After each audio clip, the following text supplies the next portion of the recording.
शरणं नास्ति त्वमेव शरणं मम अन्यथा शरणं नास्ति त्वमेव शरणं मम हृदयं समर्पयामि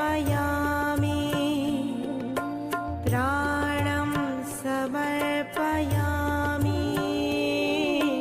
तव पादपद्मे मातः सर्वं समर्पयामि अन्यथा शरणं नास्ति त्वमेव शरणं मम अन्यथा शरणं नास्ति त्वमेव शरणं मम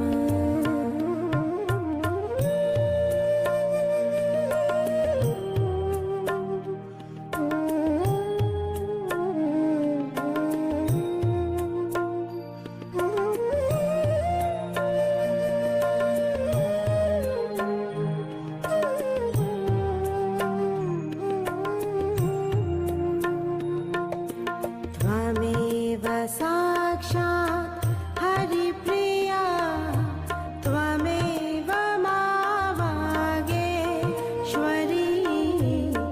त्वमेव साक्षात् हरिप्रिया त्वमेव मावागेश्वरी महादुर्गा महाकाली महामाया महेश्वरी भाग्यं समर्पयामि कर्मं समर्पयामि तव पादपद्मे मातः। जय श्री माताजी. आपण सर्वजण श्रीमाताईंच्या प्रतिमेकडे पाहून प्रणाम करूयात आणि हळुवारपणे बंधन घेऊयात. शरणं मम अन्यथा शरणं नास्ति त्वमेव शरणं मम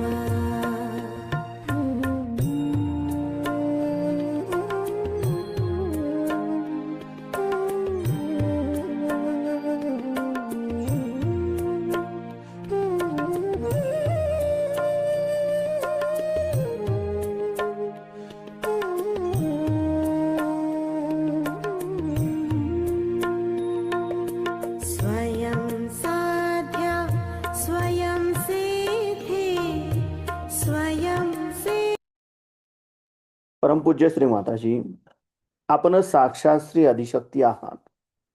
आपल्या परमकृपेत आपल्या निर्मल चरणी ध्यान करण्याची अनुमती आम्हा सर्वांना प्रदान करा. आता आपण हळुवारपणे डोळे मिटूयात आणि आपला उजवा हात जमिनीवर ठेवूयात. आपलं संपूर्ण लक्ष आपण आपल्या डाव्या हाताच्या तळव्यापासून सहस्रार आणि सहस्रारापासून उजव्या हाताच्या तळव्याद्वारे धरणी मातेकडे 7 वेळा नेऊयात.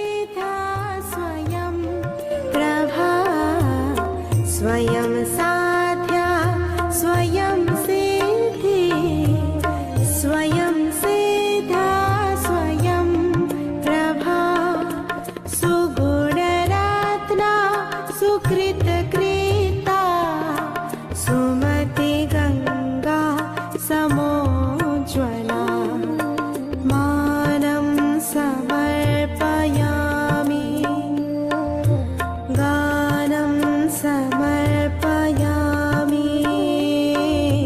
तव पादपद्मे मातः सर्व परमपूज्य श्री माताजी, आपणच साक्षात श्री महाकाली आहात. आपल्या परमकृपेत कृपा करून आमच्या डाव्या बाजूतील सर्व दोष, सर्व बाधा, आमच्या इडानाडीवरील तमोगुणांचे सर्व दोष हे या उजव्या हाताद्वारे पृथ्वी तत्वामध्ये समर्पित करून घ्या व आमची इच्छाशक्ती शुद्ध व निर्मळ बनवा, जागृत बनवा. आता आपण आपला उजवा हात मांडीवर ठेवूयात आणि डावा हात आकाश तत्वाकडे करूयात. आपलं संपूर्ण अटेन्शन आपण आपल्या उजव्या हाताच्या तळव्यापासून सहस्रार आणि सहस्रारापासून डाव्या हाताच्या तळव्याद्वारे आकाश तत्वाकडे 7 वेळा नेऊयात. समर्पयामि अन्यथा शरणं नास्ति त्वमेव शरणं मम अन्यथा शरणं नास्ति त्वमेव शरणं मम.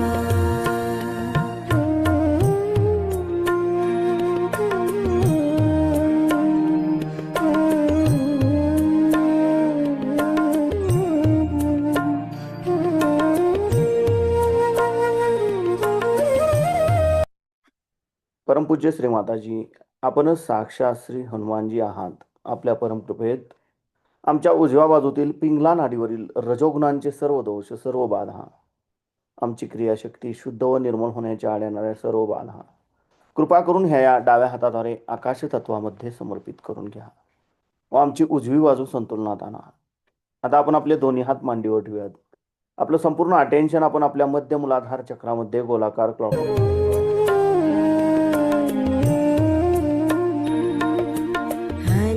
अनिर्वचनीय आनंदे सुखकरणी दुःखहारिणी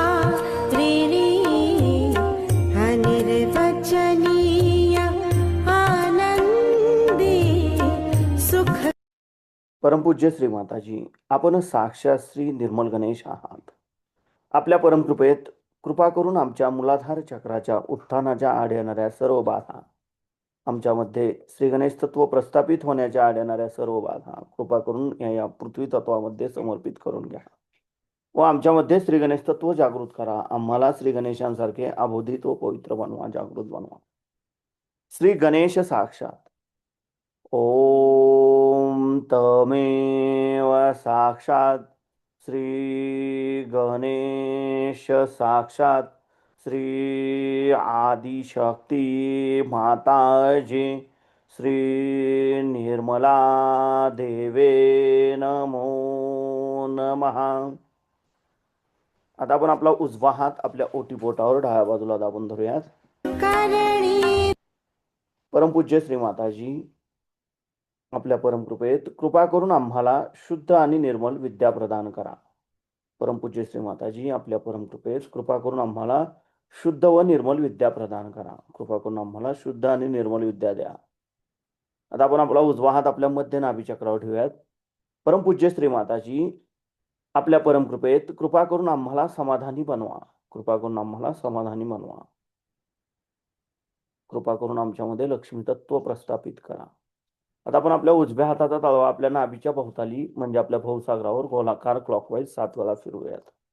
शरणं नास्ति त्वमेव शरणं मम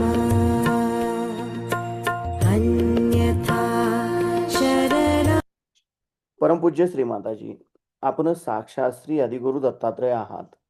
आपल्या परमकृपेत कृपा करून आमच्यामध्ये गुरुतत्व जागृत करा. कृपा करून मलाच माझा गुरु बनवा. आता आपण आपला उजवा हात आपल्या हृदयावर ठेवायचा डाव्या बाजूला.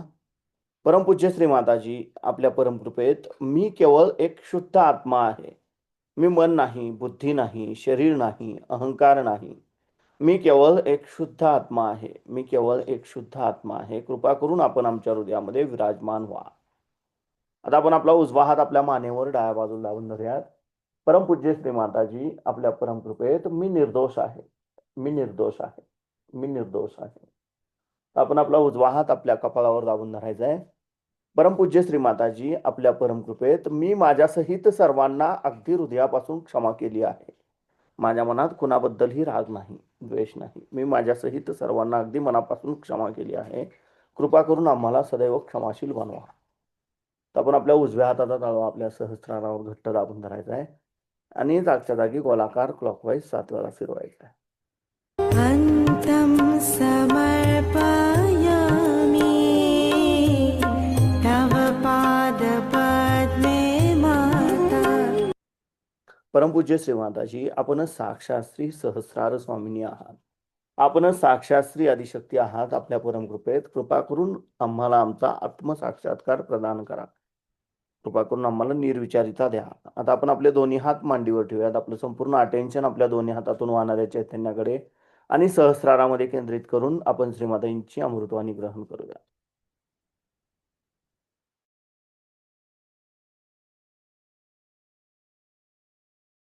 लोकांनी धर्म हातात घेतलेला आहे. तो प्रत्येक धर्मामध्ये कुठे मुल्ला, कुठे काय, पाद्री लोक सगळेच्या सगळे एका माळेचे म्हणे. सहयोग ह्या लोकांना मानत नाही. आम्ही मोहम्मद साहेबांना मानतो, कृष्णाला मानतो, सगळ्यांना मानतो, पण ह्या लोकांना आम्ही मानत नाही. कारण हे खोटेच नाही आहे, पण हे बिलंदर आहेत आणि भामटे. देवाच्या नावावर हे पैसे कमवत असतात. देवाच्या नावावर एक सुद्धा पैसा कमवणं हे पाप आहे. हा महा मोठं पाप आहे. आणि ज्या माणसाने असं केलंय त्याचं गुरुतत्व एकदम खराब होणार. त्याला अधिकार नाही गुरुतत्वाचा. एकही पैसा परमेश्वराच्या नावावरती कमवायचा नसतो. ज्यांनी असं कार्य केलेलं आहे त्या माणसाचं गुरुतत्व पूर्णपणे नष्ट झालेलं आहे, हे लक्षात ठेवतो. आणि त्याला नरकातच जाऊ हे महापाप. इतकंच नाही, पण कुंडलिनी जागृत करतो म्हणे आम्ही.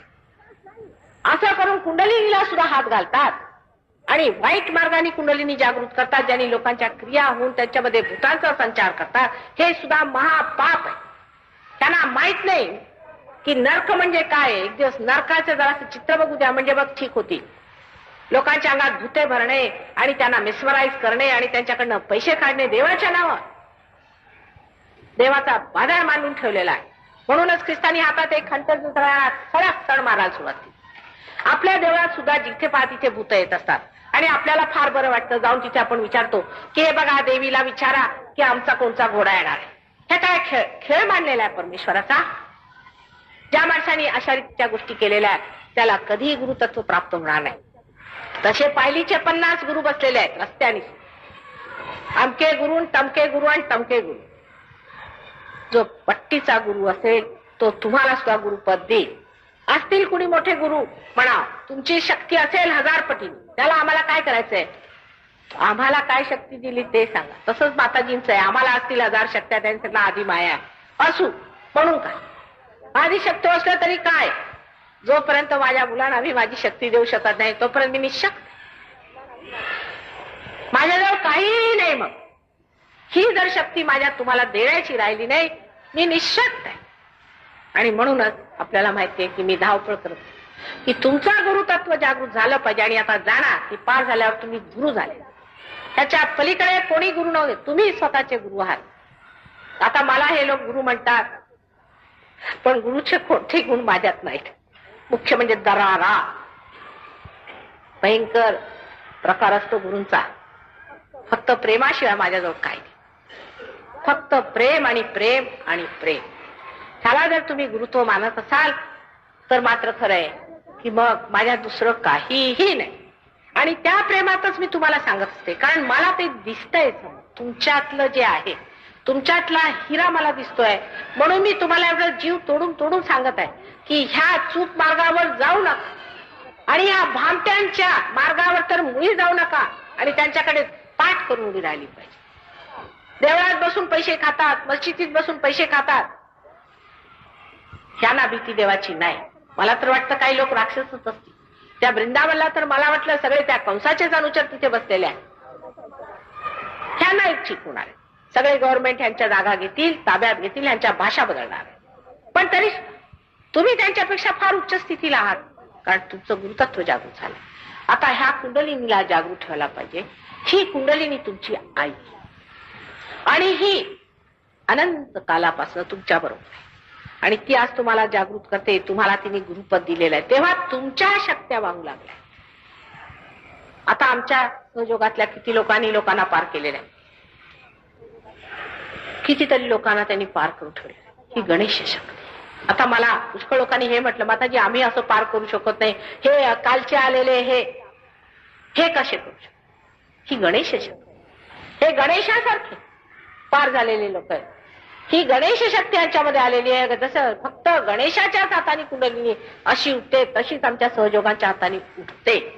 ती बघण्यासारखी आणि ते पार करतात. ही गोष्ट खरी आहे. परवा एका न्यूजपेपर मध्ये असेल आलं होतं की माताजी आहेत शक्तिशाली, पण त्यांचे शिष्य असं म्हणतात आम्हाला विश्वास वाटत नाही. म्हणजे कशावरून? हे खोटं आहे की खरं ते येऊन बघा. जे आमचे शिष्य आहेत ते सुद्धा शक्तिशाली आहेत. आणि जर त्यांना शक्ती आली नाही तर मी आधी सांगितलंय की मला काहीच अर्थ राहत जर तुमच्यामध्ये मी दिवा पाजवू शकले नाही आणि तुमचं मी कल्याण करू शकले नाही, तर ह्या माझ्या संबंध बोलण्याला किंवा करण्याला काहीच अर्थ राहू शकतो. तेव्हा जर कुणी सहयोगी म्हणाले की आम्ही कुंडलिनी जागृत करतो, तर तुम्ही त्याला अहंकारच म्हणजे हे सत्य आहे, हे सत्य आहे, हे महान सत्य आहे आणि ते तुम्हाला होऊ शकतं. इतकं सहजगत्या होतं ते, इतकं सहजगत्या होतं की त्याचा अहंकार सुद्धा आपल्याला जळू शकत नाही. आपण म्हणतो जातंय, येतंय, होतंय, आपण तिसरे पुरुष होऊन जातो. अमेरिकेला मी गेले होते तर एक बाई मला म्हणाली, माताजी माझ्या मुलाला पार करा, पार करा. म्हटलंय बघा तुम्ही देता का सर्टिफिकेट? नाही माताजी झालाच नाही तर कसं? म्हटलं तेच त्रयस्थ होऊन जातो. मनुष्य म्हणतो येते कुंडलिनी, वर जाते आहे, तुटतंय, होतंय. त्याबद्दल मनुष्य असा म्हणत आहे की मी करतो, माझं सुटतं, ममत्व सुटतं. आणि देवीचं नाव आहे ममता हंत्रिणी. ते कुंडलिनी मिळवलं. अशा तऱ्हेचं गुरुतत्व आपल्यामध्ये जागृत झाल्यावर मानवाला नवीन रूप, नवीन एक त्याचा दरारा सगळं कळायला पाहिजे. त्याची एक स्वतःची एक प्रतिष्ठा असायला पाहिजे, एक डिग्निटी तो राहतो. त्या थिल्लर गोष्टींकडे त्याचं लक्ष जात. त्याला माहिती आहे की मी आज गुरु झालोय. जेव्हा तुम्ही माझ्याकडे असे हात करून बसले तेव्हा चला तुम्ही माझी मुलं. पण पार झाल्यावर मात्र तुम्ही इथे उभे आहात आणि तुम्हाला जगाला द्यायचंय, सर्व जगाला तुम्हाला द्यायचंय. हे तुमचं कार्य आहे. नाहीतर नुसतं माझ्या पुरतं, मला काहीतरी आजार आहे, माझ्या मुलाला बरं करा, आमच्याला करा, ह्यासाठी सहयोग नाही.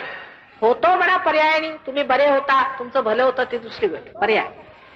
पण खरा सहयोग तुम्हाला गुरुतत्व देण्याचा आहे आणि तुम्हाला गुरुतत्वात गुरुपण देणं, परमेश्वराच्या साम्राज्यात तुमचा मान पान होणार आहे. तुम्ही मोठी माणसं आणि त्यासाठी जे तुमचं आहे तेच तुम्हाला देण्यासाठी मी मध्ये उभी. मी काहीही कर, मी फक्त मध्ये उभी आहे. तुम्ही थरथरता, काय होतं वगैरे ते तुमचं तुम्हाला आहे.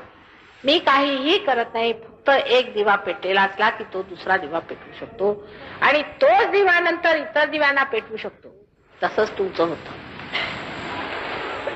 गुरुतत्वावरती बोलायचं म्हणजे फार मोठं आहे. गुरुतत्वात सर्वात लक्ष ठेवलं पाहिजे की तुमचा गुरु आता कोणीही नाही, तुम्हीच आहात. पण जोपर्यंत पार झाले नाही त्याच्या आधी असे लोक जर म्हणाले की तुम्हीच तुमचे गुरु आहात, तर हे खोटं आहे. पार व्हायच्या आधी पेटलेला दिवा पाहिजेच, पण तो खरा असला पाहिजे.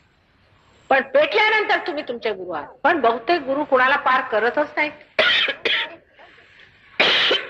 ही मेहनत कुणी घ्यायला तयारच नाही.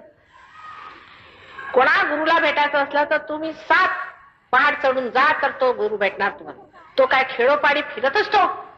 कारण वाटण्यासारखं आहे का त्याच्याकडे? त्याचा त्याचा उदो उदो करायचा, भाषणं द्यायची, अमुक करायचं, गाणी म्हणायची.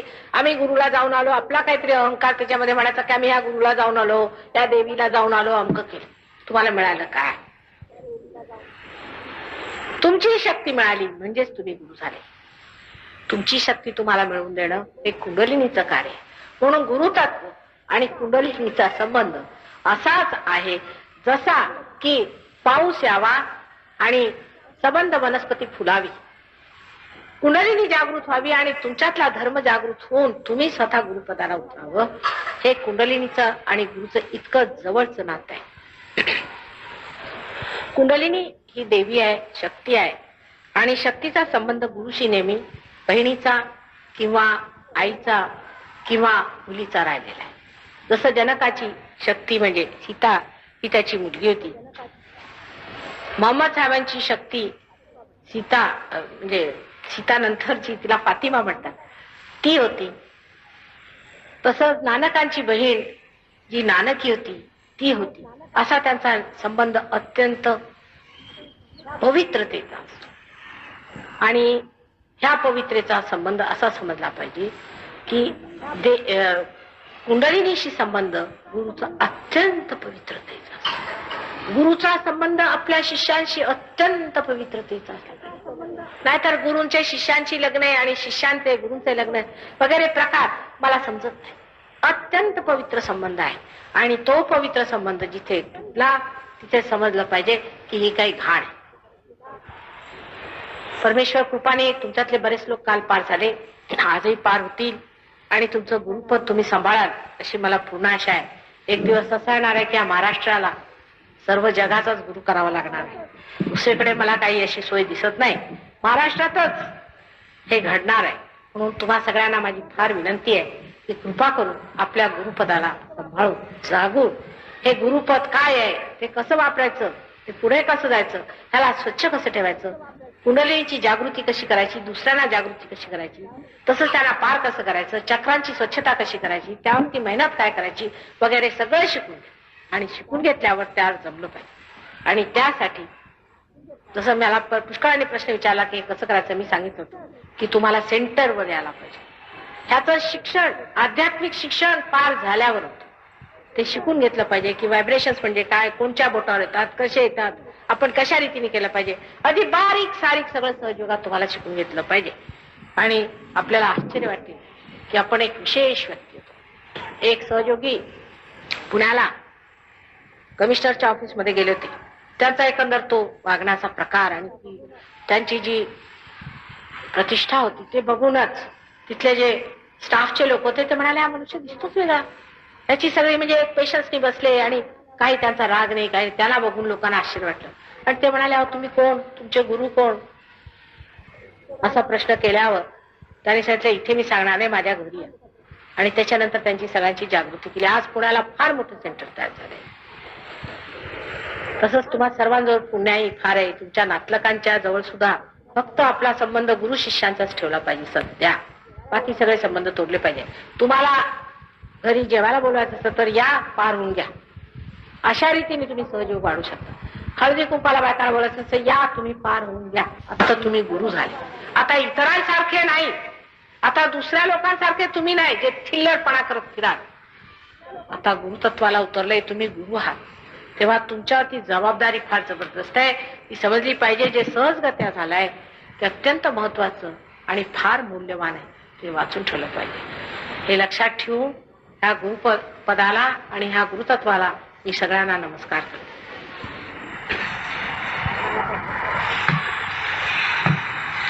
कोणाला काही प्रश्न असेल थोडा वेळ विचारा. काल उगीच वेळ घालवला तुम्ही माझा, तसं करू नका. असला तर विचारा, नाही तर पार होऊन घ्या.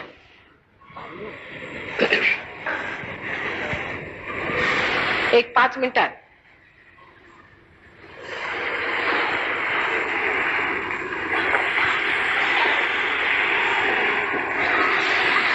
सांगितलं की माताजी दोनच सांगितले तुम्ही.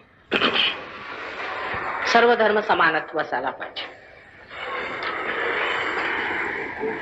दुसऱ्याला टाकून बोलणं, हिंसात्मक वागणं, सहयोगामध्ये कोंबड्या आणि पिसवा यांचं रक्षण नाही करणार. आपल्याकडे असे असे विचित्र लोक आहेत की गावातला एक ब्राह्मण आणायचा आणि त्याच्यावर सगळे ढेकून सोडायचे आणि त्या ढेकणाला मिळायचं ब्राह्मणाचं सगळं रक्त प्या आणि त्या ब्राह्मणाला मग पैसे देतात. म्हणे काय तर आम्ही म्हणे व्हेजिटेरियन्स आहोत. चांगलं, कोंबड्यांना काय मी रिलॅक्सेशन देणार नाहीये, माणसांना देणार आहे, तेव्हा आम्ही व्हेजिटेरियन आहोत, ते राहा, त्याला काही हरकत नाही. पण जर कुणी नाहीये तर तो सहयोगाला पात्र आहे, तो सहयोगाला अपात्र नाही, हे आम्ही पाहिले. जर कोणी व्हेजिटेरियन असलं तर व्हेजिटेरियन राहा, नॉन व्हेजिटेरियन असलं तर नॉन व्हेजिटेरियन. पण अस्वाद असायला, मुख्य म्हणजे अस्वाद.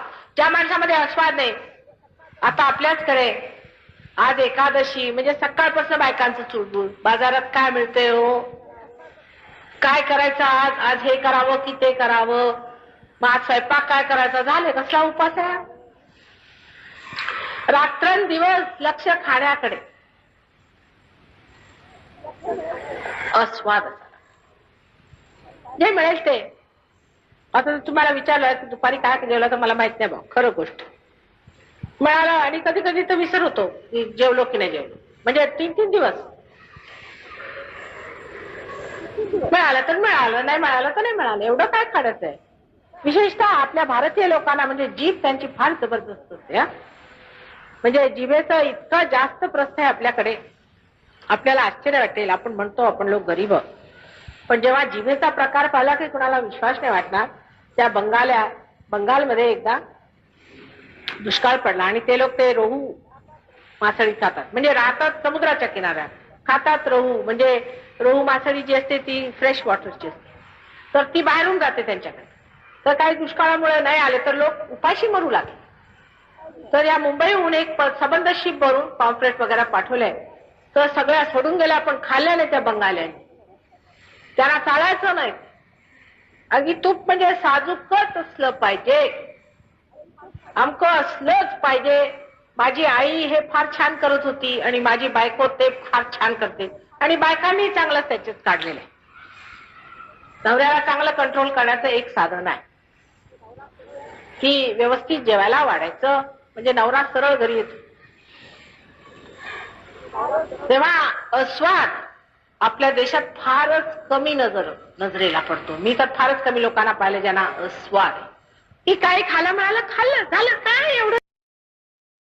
हळवारपणे डोळे उघडूयात, श्रीमाताईंच्या प्रतिमेकडे पाहून प्रणाम करूयात आणि बंधन घेऊयात.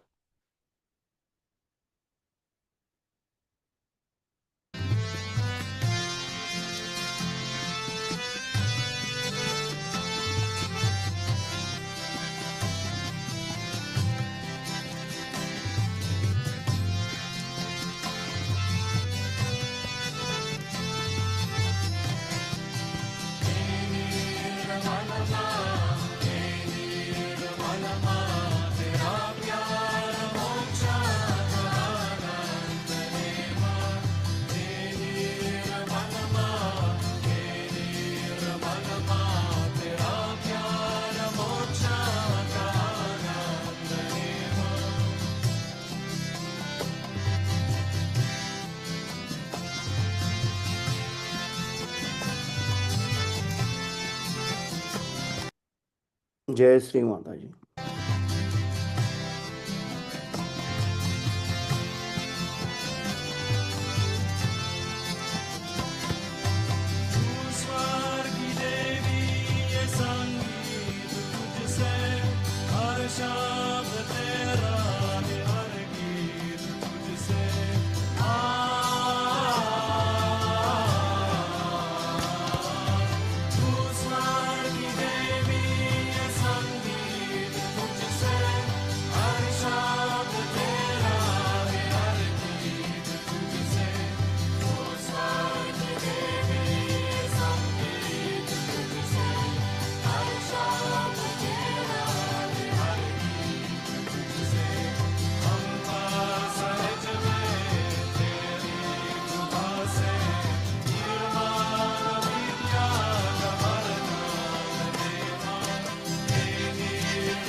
मायेचा